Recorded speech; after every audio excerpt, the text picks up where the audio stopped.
What's up, guys, and welcome back to the Little Scale Cars YouTube channel. Once again, we have a timeless icon in the review box today, and this time around it is the Nissan Skyline GTR V-Spec 2. This is kind of the second R34 casting, I think, from Hot Wheels.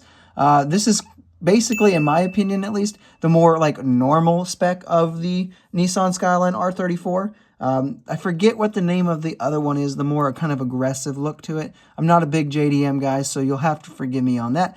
But without any more yapping, let's get into the review and see if this one is worth adding to your collection. So getting things started with our casting, and as it should not be much of a surprise, this one has been done absolutely phenomenally.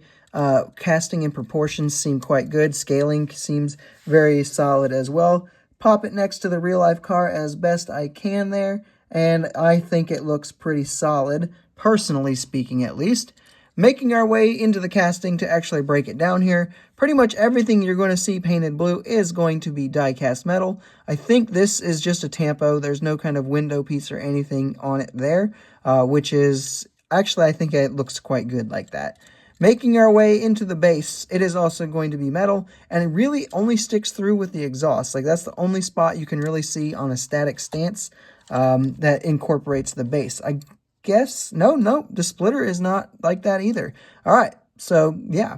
The rear wing back here is plastic, which I have seen complaints about, which in my opinion, those complaints are not good complaints, because this looks very thin and very nimble and crisp, and that holds its details quite nice. I don't have any beef with that being plastic at all. When we kind of take a closer look here, we will see that this casting does get mirrors, which look quite good. All of our body lines are going to be replicated quite nicely. On the V-Spec 2 here, it is a much less aggressive aero package, I guess. Like, there's no louvers or anything on the front like the other R34 casting. Which in my opinion, I actually kind of like. I think this is a nice, cleaner look to the R34. Not really sure which one of the R34 variants is considered like the more collectible version, which one collectors of JDM cars really prefer, but I like this one quite a bit. Into the paint and deco, we do get this nice metallic blue, has ever so slight touch of metal flake to it, which I think looks really, really good.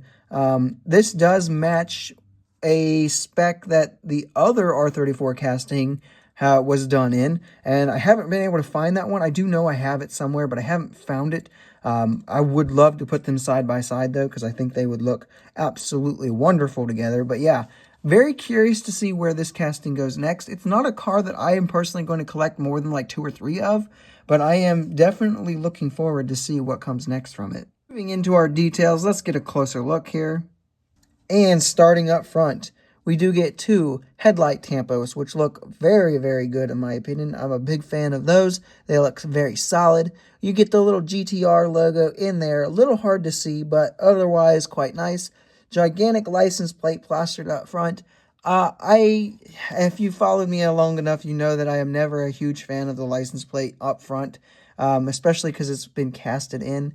But you know, on this particular car, it kind of fits. I don't mind it so much. It's all right, in my opinion. We do get extra lights here, and this kind of grille section tampoed on as well, both sides. And like I said, I might have forgotten to mention, these are actually meshed and casted in. This entire splitter is also a big tampo, so that's interesting. I kind of would have expected that to be a piece of the base. On the hood section, I'm pretty sure this is a tampo. I did mention that already. And then coming down the sides, we have these 5-spoke wheels that have been blacked out. I think they look quite good and were a very good choice in this particular case. You get some tampo work here, a little tampo work there. I'm not 100% sure what those are exactly, but I'm sure whoever is a big fan of this car knows what that is for sure. Gas tank casted in on the side, that's very cool. Rear section here, tampo work, once again looking phenomenal. Tail lights, been done excellently, they look great. GTR logos going on here, Nissan logo here. You get the third brake light up there looking quite good. Skyline across the rear trunk there looking quite good. I'm assuming this says V-Spec Series 2 or V-Spec 2, something like that along those lines. You get a couple extra things down here, which I am too old and blind to tell you what they are, next to the license plate here. Again, looking very, very good. Detailing very sharp. Interior, nothing too much to talk about. Just kind of molded black plastic, but you kind of expect that from Hot Wheels.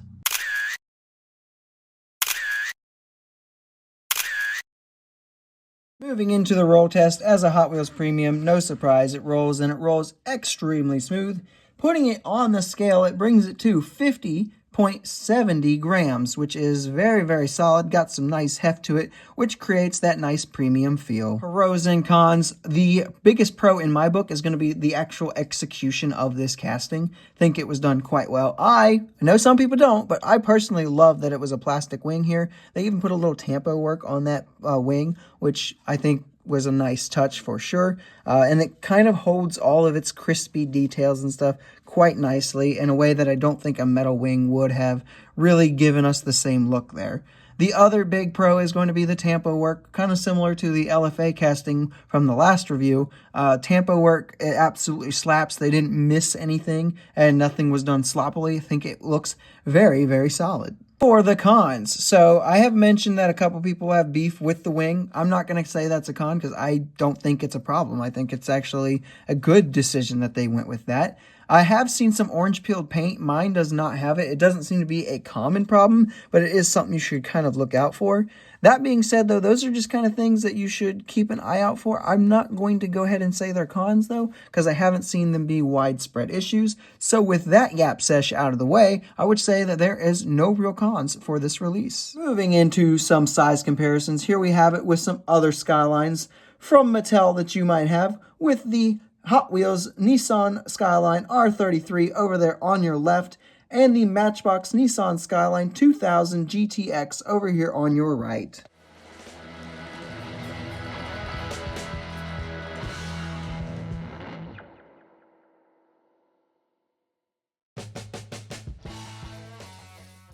And for some premium Nissans to compare it to, here we have it with the Nissan GTR R35 GT500 over here on your left. And over here on the right, you have the all-new Nissan Z GT500. Both of these are from Mini GT.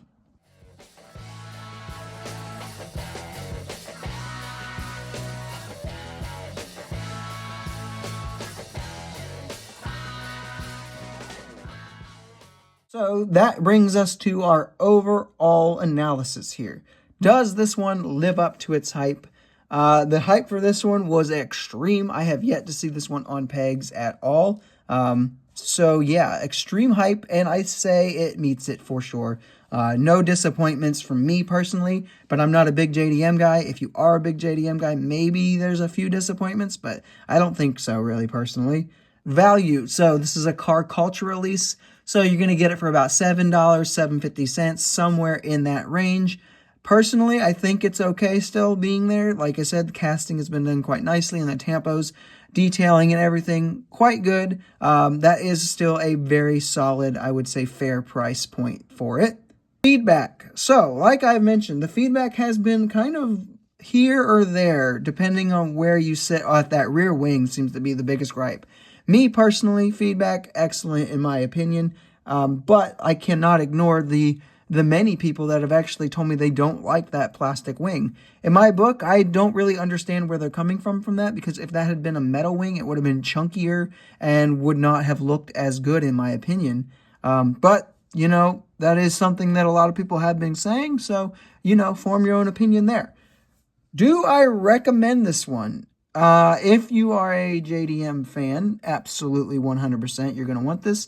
Even if you're not a big JDM guy like myself, the differences between this and the other R34 casting that we have are pretty unique, and they're definitely, like, one quick visual, you can see there's differences. There are two different trim levels of the R34. There are two different specs, whatever you want to say. And for that reason, I would say this one is absolutely worth picking up. You should probably add at least one or two of them into your collection, assuming you like the decos that come forward after this one. And with that, that is all I have for this review, guys. I hope you have enjoyed it. If you did, make sure you leave a like, subscribe if you have not done that already, and be sure to leave a comment down below telling me what your thoughts are on this particular model, and I will see you guys in the next video.